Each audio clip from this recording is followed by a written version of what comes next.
So, we're gonna do something a little bit different in here. I don't want you just like writing down a whole bunch of stuff. We wanna be sure that you can learn this and it'll stick with you a year from now, even though you have nothing to do with anything with chest trauma. Now, I was able to do this with my other group, but since then some things have changed, so I wanna see in here. How many of you guys watch the news? Alright, that makes my life much easier.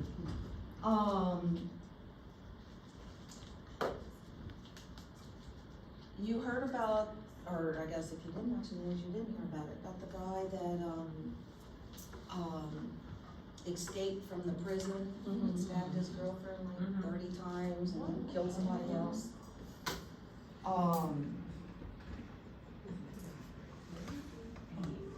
If you were gonna escape from a prison, how would you escape?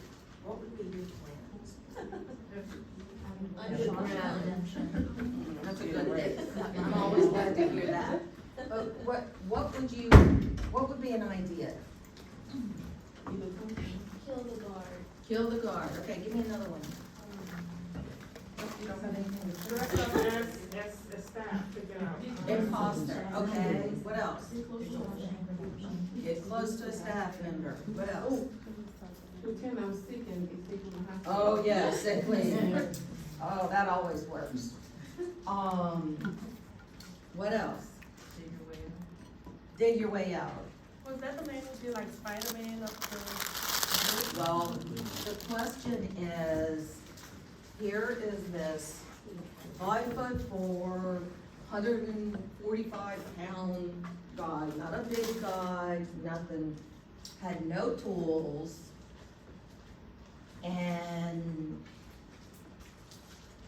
he literally backed up between the two walls and he found out how he escaped and he spider walked the walls up to the roof and got out. Didn't have to do anything. But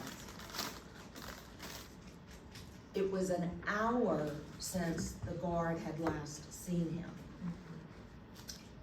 And look what he did in an hour. And look how much law enforcement they used. They had every department there was, like over 400 people. This guy definitely used critical thinking to get out of that jail. 'Cause I wouldn't have thought about doing that. Now I don't know if he could have done it if he was 6'5", but maybe. So, but look what can happen in an hour. The same thing with chest trauma. Things can go downhill and nothing flat. So, this guard, I'm sure, doesn't have a job anymore.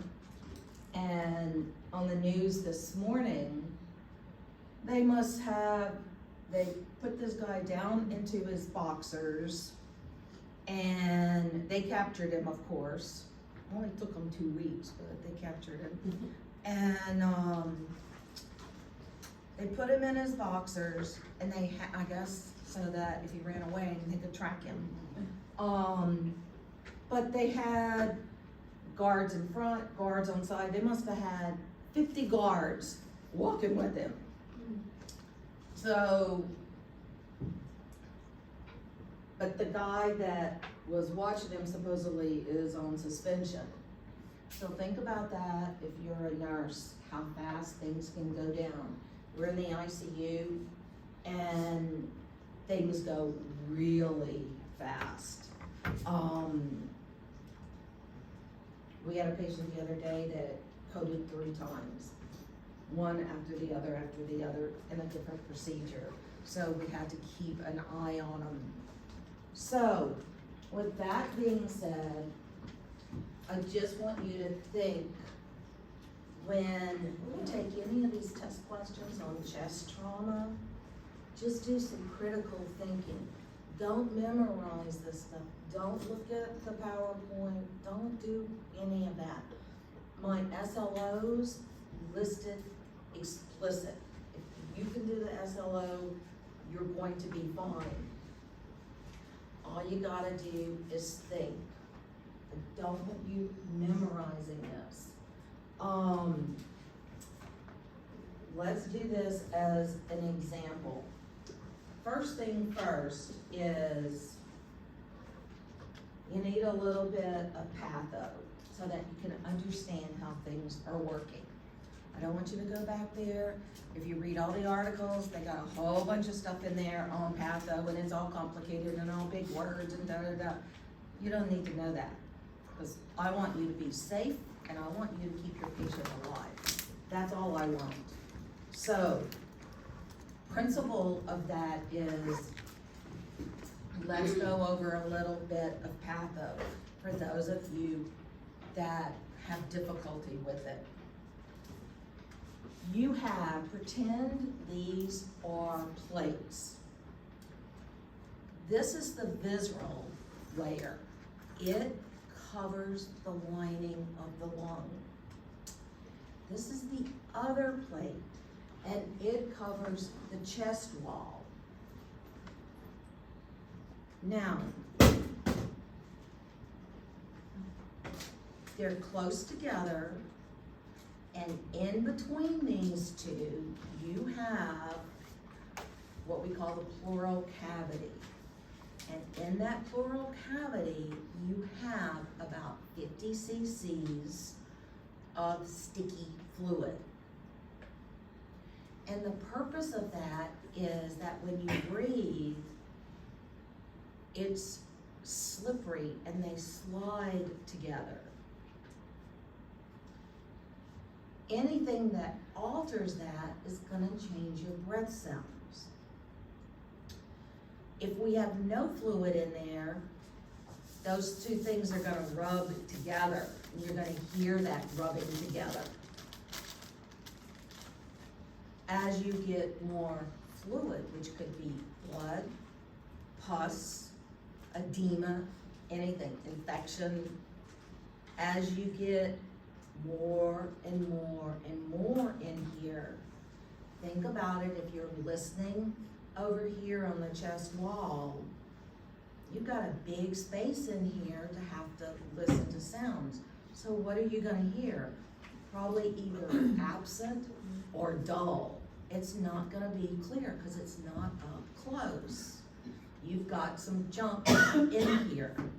Now how does that bad stuff get in here? Couple of ways. The basic thing, one of the most popular ones, are what we call an MPE. And that's why you have that article on malignant pleural effusion. 150,000 cases every year, new cases. And who do you see this in? Usually cancer patients. Usually lung, breast, ovarian, and renal cancers. Where do you usually see them presenting at? The ED. All of a sudden, they have pain in their leg. It's usually a clot. They take them for a test, and they find out that they've got a pleural effusion, and bingo, they register them for cancer. So, the cancer cells or the pus cells, whichever way you want to look at it, the bad guys, one of them will start pushing in here. Trying to push that door in, can't get in. Then you get another cancer cell and another cancer cell, and then they all join together. And when they're all together, they can push that door open, and that's how that pus and that lymphatic fluid gets into that pleural cavity. Everybody follow me so far, okay? That's all the patho that I want you to know. I just want you to know the principle of it. That pleural cavity, 50 cc's of fluid is normal. It's usually sticky. Well, so what are we gonna do? Today, it's basically gonna be on a thoracentesis. I've divided it up. Today, we'll do thoracentesis, and we're gonna progress this patient from one step to the next step. And I'm just gonna take you through the steps, because the whole purpose of this lecture is for you to not be intimidated by a thoracentesis or chest tubes. You should be, by the time you walk out of this door in 30 minutes, you can walk across the street and you can do a thoracentesis, I promise you. And next week, you'll be able to do chest tubes and you won't be intimidated by them. Who in here has done an ICU rotation yet? Okay, have y'all seen chest tubes yet? Okay. Well, next week, I think it's next week, whatever the time is that you guys come back for part 2. We will go into that, and I have a different way of teaching it. Like I said, I don't like PowerPoints. And next week you'll see what I'm talking about when we do this. Let's do a case history. I want you to take out your piece of paper or your notes or whatever, and I just want you to highlight the things that, who read the articles? Okay, well that makes my life much easier, so you won't be bored. And it's okay, you know, I didn't have it down there as recommended, it's just because I know I'm gonna cover it. I just want you to write these down, and this is what you're gonna do when you take the test. You're gonna start looking for those signs. Miss Peters, this is a true case study. She's a married woman with a history of right breast CA, treated 10 years ago. In the past couple of weeks, she has a new non-productive cough, fatigued, short of breath with physical activity. Her husband insists she goes to the doctor. Goes to the doctor, doctor hears an absence of breath sounds in the lower half of the right lung. When he percusses it, there's dullness in that area. Heart sounds are normal. No pedal edema. Office pulse ox, 91% on room air. She goes, gets a chest x-ray. It shows a right-sided pleural effusion. So, we're working this lady up for metastatic breast cancer for an MPE. The things that should have stood out was her history, where the breast cancer was on the right side, her pulse ox. She presented with a low pulse ox. She had the fatigue, the shortness of breath on physical activity.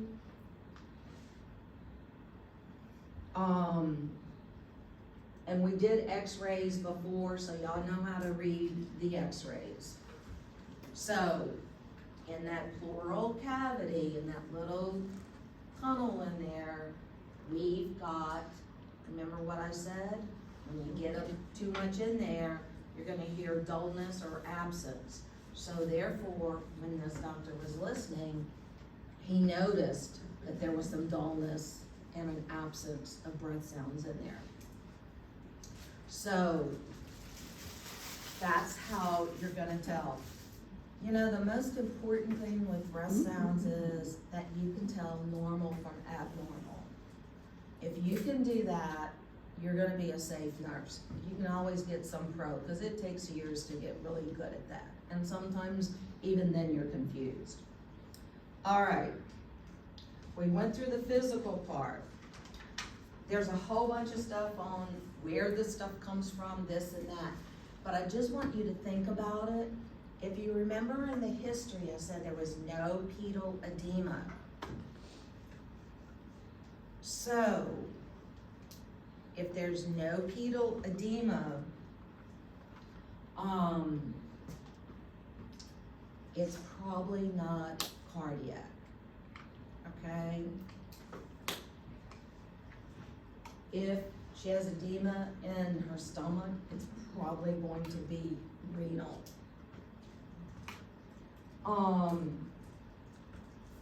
So, if you go back to the SLOs, and how are you gonna take care of this patient? Well, first we're gonna put her on some O2.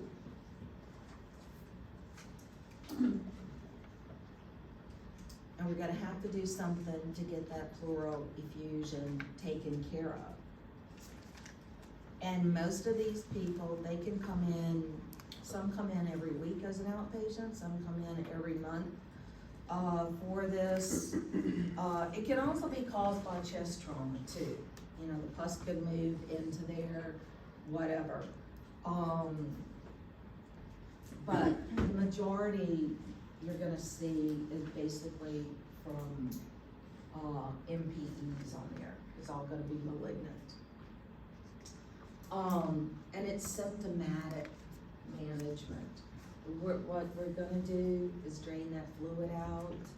We can't stop the cancer cells from coming in, but we're gonna drain that fluid out to where they can breathe better. So, with that being said, you have your Miss Peters, and you're gonna have to do this thoracentesis on her. Oh my God, never done a thoracentesis. What do we have to do? You're the only staff nurse. Everybody else is agency. They have never done a thoracentesis either. So guess what? You get to do the thoracentesis. Well, number one, the doctor does the whole thing, but the role that you need to be in there is you gotta be one step ahead. Just like this guy that escaped.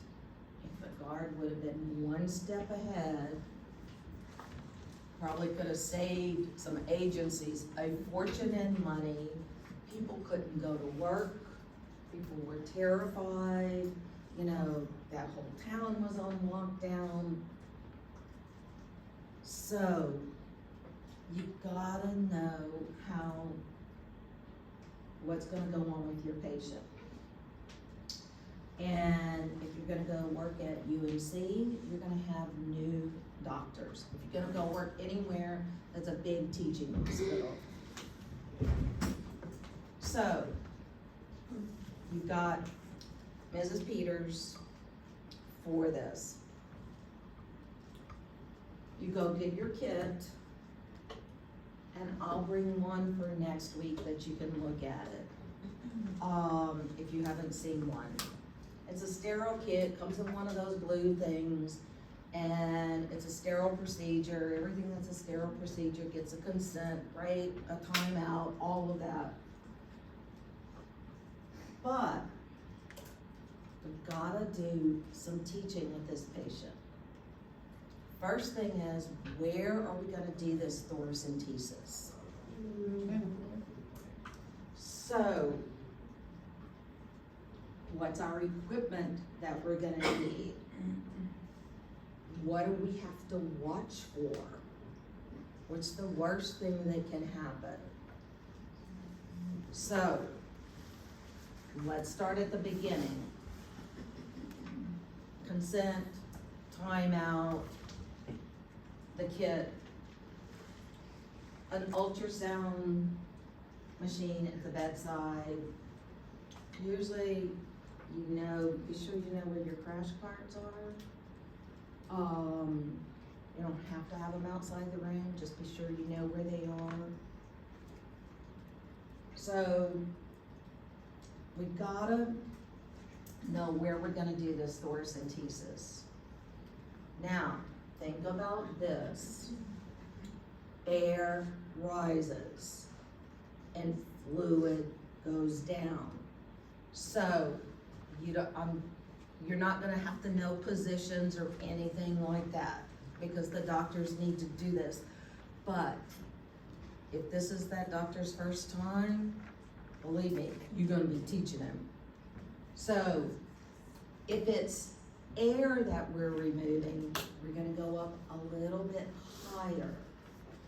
If we're removing anything heavier than air, fluid, pus, whatever, they're gonna go a little bit lower because the fluid is lower, okay? Now, I don't think that you guys learn how to percuss unless you get into ICU, but it's not that hard. And if you percuss, you can actually percuss down to where you can hear where the dullness starts, and that way you can tell where the fluid is. But that's not on the test, I'm just telling you that. Anyway, so we open up this kit. It has a thing to wipe.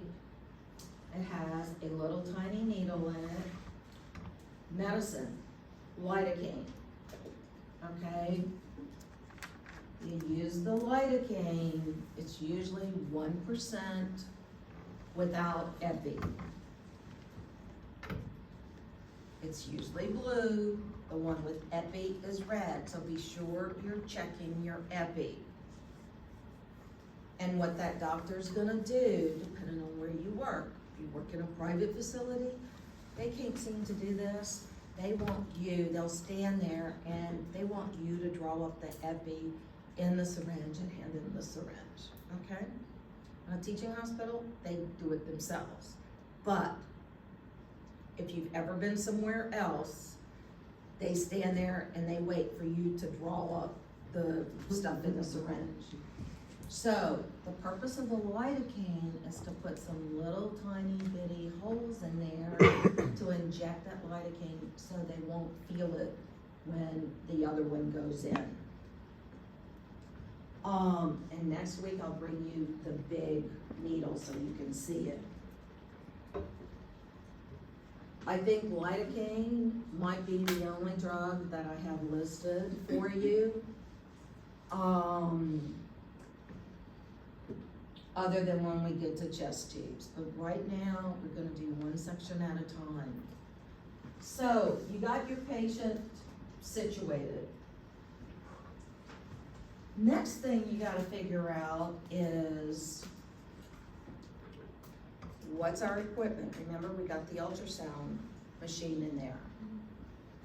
We're gonna put this patient, because we're sticking them into that pleural cavity. Guess what all lives in there? The heart lives back there, the liver lives back there. Oh my God, if you missed anatomy that day, you're gonna be doing lots of paperwork. And we've done several, in the last couple of weeks, we've done several of these thoracentesis and dropped the other lung, even with pulmonary doing it. So it happens, and especially because the patients are so critically ill, it doesn't take much, okay? So, what position are we gonna put this patient in? Everything that you do, think about how you're gonna put this patient in, no matter what it is. If it's a burn patient, an ARDS patient, a cardiac patient, sitting up, sitting down, turned over, whatever. When you're studying, look at what position they need to be in. Especially those high Fowlers, low Fowlers, all that other kind of stuff. Well, what I want you to do, and there's a certain reason why I do this, I want you to turn to the side of your desk. Put your feet on the side and turn over to the side. And I want you to put your arms out.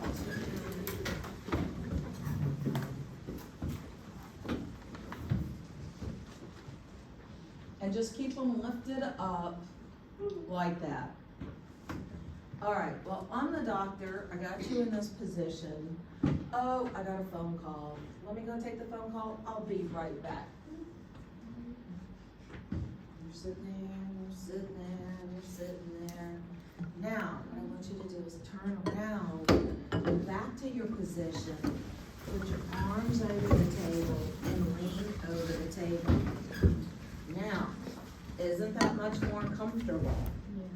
So, for convenience sake for your patient, they're gonna stay in that position a whole lot longer than if you have them trying to keep their arms up, okay?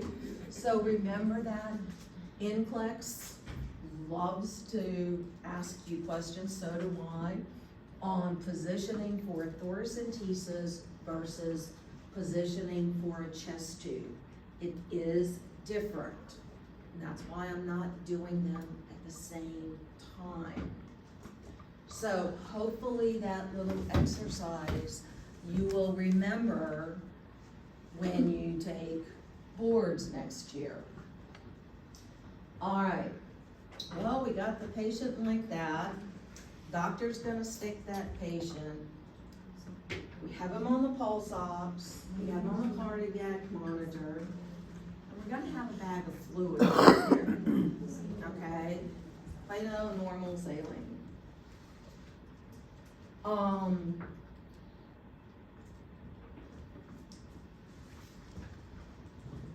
This room is really easy to do this in because you guys are really close. What I want you to do is take the pen that you have. First row can't do anything, but the rest of the rows, I want you to take your pen and retract the point. And the person in front of you is gonna be the person that you're doing the thoracentesis on, okay? So, I want you to take your pen, and I want you, when I say go, you're gonna stick them in the back. Now, please do not jab them, because I don't wanna do any paperwork, so don't jab them hard. Now, what I want you to do is the person that's in front, I want you to either start talking or start coughing. Go. Stick. Okay. What I want you to remember is you gotta teach your patient, do not cough, do not talk during this procedure. Because that doctor's going in there with that big old needle, and it never fails. The patient will say, oh, da-da-da-da. And then you gotta start all over, or he hits something. Because you move. That's why I do that exercise, so you can remember. So think about this for critical thinking. You have a patient that has short of breath, who's been running a fever, probably think they have pneumonia, and you suspect a pleural effusion, so you're gonna do a thoracentesis. They have a cough. You know you're gonna do this procedure, you know they cannot cough during the procedure. So, to be one step ahead, these are the kind of people that, if a question was worded, you would give them cough syrup before, okay? I just want you to think critically of why you would be giving them the cough syrup. Because you don't want them to cough during the procedure. When you're studying any of this stuff, think about it. what do I have to teach this patient? What during this procedure could harm this patient? And stay one step ahead of that and you'll be okay. So, he's gonna hook this up, and it has some tubing, like an IV tubing. It has a little bag. The little bag that's with it is usually a liter. Why is it a liter? If we're hooking it up into the bag. Some places still use bottles. It has a stopcock on it.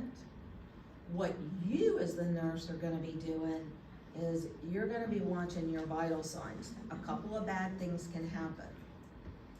The doctor could puncture that lung when he goes in, goes too far. You're gonna see it where? Your pulse ox, or the color of your patient's skin. Or they're gonna get cold, they're gonna get clammy. Something's not right. The other thing that can go wrong, that's why you have your fluids up there. Just to be on the safe side.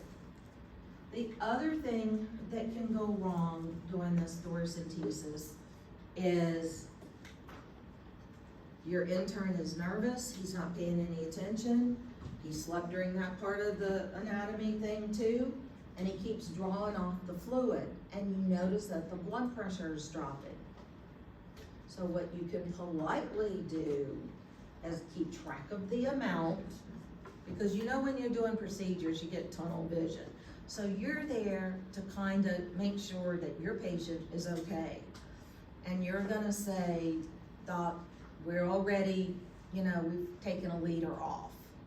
Not panicking, just we have 1 liter down.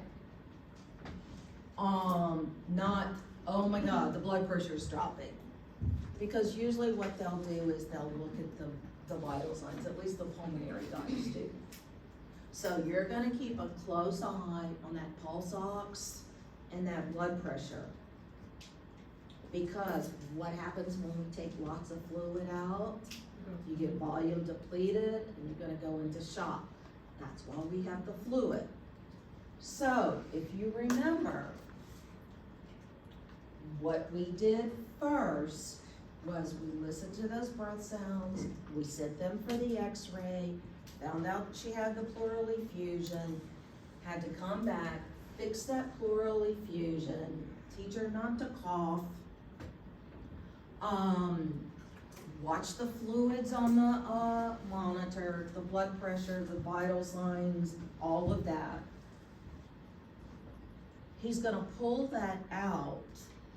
Now, these patients that come in on a regular basis with this, believe it or not, that little bit of lidocaine is all they get. They usually don't sedate them. Now, if you got a patient that's in the hospital and this is their first time and they're paranoid and they're scared and anxiety, you may have to give them a little something before. Now this is for a thoracentesis. This is not for a chest tube. So now we're gonna pull the tubing out. Anytime that you are withdrawing any kind of fluid in the body, guess what you're gonna be doing? Don't toss it, you're gonna recycle it. Where are you gonna recycle it to? The lab. Everything goes to the lab. They're gonna start running those tests on it to see if it's cancer cells or if it's an infection or whatever. So,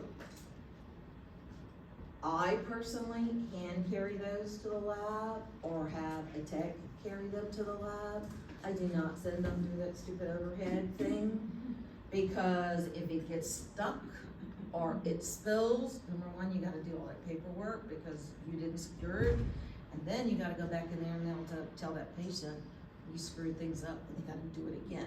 They are not gonna be happy with you. Neither will the doctor. So, hand carry it. I do that with spinal taps, biopsies, depending on your department. Now, all we're gonna do is put a little Band-Aid on it. That's it. Just a little, like, 2x2 Band-Aid. You're gonna lay that patient on it to put some pressure on it, you know, because we did stick them there. You're gonna listen to the breath sounds. Again, breath sounds sound good. You can actually hear less dullness, whatever. You can tell we took off some fluid, you're able to hear. So, we gotta be sure, just because we can listen is no guarantee that everything went okay. So, we're shipping that patient back to X-ray.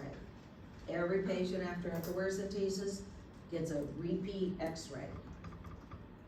If you're a nurse following another nurse, a change of shift, please go back and see what the results of the chest X-ray was. You are responsible for that. Don't wait, that's just kind of a safety thing that you just need to know. Don't depend on your doctor to look it up. So now your patient comes back from X-ray, and since they're back from X-ray, we're gonna listen to their lungs again. We're always reassessing, because this is an airway problem. This is where we stuck them in there.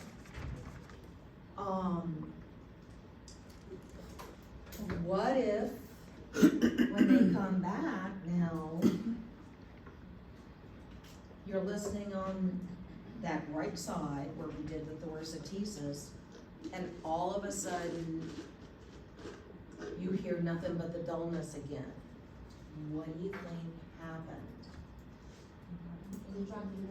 It dropped that lung again.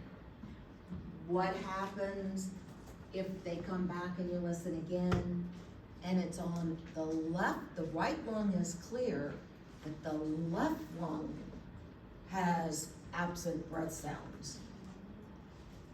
What do you think we did? He punctured the next lung, okay? That's why you listen before, get the X-ray, do the procedure, listen again, send them for an X-ray, come back from X-ray, listen again, okay? Do you follow why, you understand why you need to do this and what we're doing? So your role as the nurse, most of these patients, if they're doing this as an outpatient, they stay 30 minutes and then they walk out the door. No special thing, okay? Now, Mrs. Peters, 10 years ago they didn't do this. Now they do. Cancer patients can get like a little pigtail catheter put in there. And it's attached to a little bag. I call it a to-go bag. And they can go home and they can drain that. Instead of them keep coming in and out, they can drain it. Now, if you're gonna send this patient home, Mrs. Peters, she has a husband and she has a 10-year-old grandson staying with her. What are we gonna teach the family? Remember, you always gotta teach family something too. What would we teach that family to look for at home? We want them to look at the worst things. Your directions should be very, very simple. They should be like 8th grade directions. If you get short of breath, you come back. How do you know if they're short of breath? You can teach any 5-year-old can count to 10.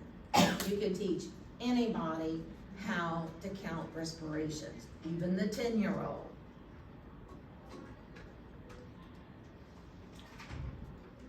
If their color changes, if they get cold, if they get clammy, if There's drainage, remember?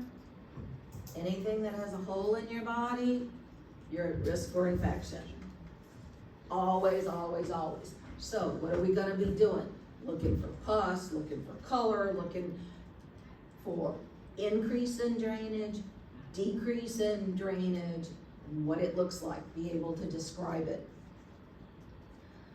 But you can teach the family how to do pulse checks, respiration checks, or shortness of breath. Nowadays, because of COVID, 50 million people have pulse oxes at home. I personally do not like pulse oxes because by the time it shows up on that pulse ox, you're already in trouble. Personally for me, I like to have my hand on that patient during the procedure because I can feel the temperature in his body getting cold and clammy before that monitor will pick it up. Used to, we didn't have pulse oxes, so you learned to do it that way. But I would not rely on that pulse ox. I would be looking at my patient. So now Mrs. Peters goes home. They have found that people that were treated for their malignant PE, that went home with the drainage lived an extra 300 and something days. The people that go into the hospital, they never leave the hospital, they get the one done in the hospital, they usually survive 30 days. So teaching is everything. 10 years ago, you stayed in the hospital with a chest tube, or you went home and died. It was one or the other. Now, with the cancer patient, this slowly, her fluids are gonna start decreasing. And when they start decreasing, she's gonna notify the doctor and they're probably gonna pull it. And when hers starts doing that, like I said, this is symptomatic relief for these patients. It is not a cure. And once it starts decreasing a lot, they usually, by the time we put them in that, they're pretty limited on days. They usually, I think she died 6 months later. So that's the steps of a thoracentesis. Like I said, they come in those little bags, they come in the bottles. It all depends on what they're gonna draw off. 1,000 to 1,500 should be your limit that you should be watching for. But I have been with pulmonary docs that will pull off 3 liters, and I'm like having a heart attack, But they're usually cancer patients. They come in, we know how much they can take off, just like the kidney dialysis patients. Those nurses know how much they can take off. We took off 6 liters off of a guy the other day, and I was like having a heart attack,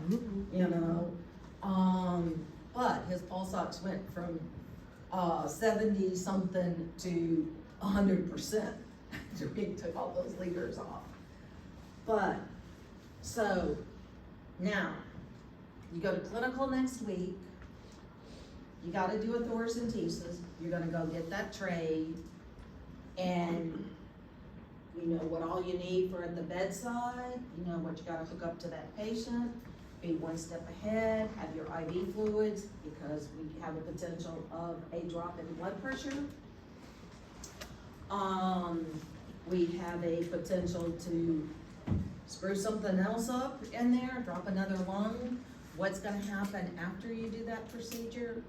What are you gonna teach the patient before the procedure? I'm gonna miss this on the test. I'm gonna skin you, especially on NCLEX. Because if you don't do this all the time, if you go back and all you do is take care of babies, and let's say another pandemic comes and they float you to a med-surg floor and you gotta do a thoracentesis, you should be able to do it, because now you just know what to look for. You know, we can deal with the infections, we got antibiotics and all that other kind of stuff.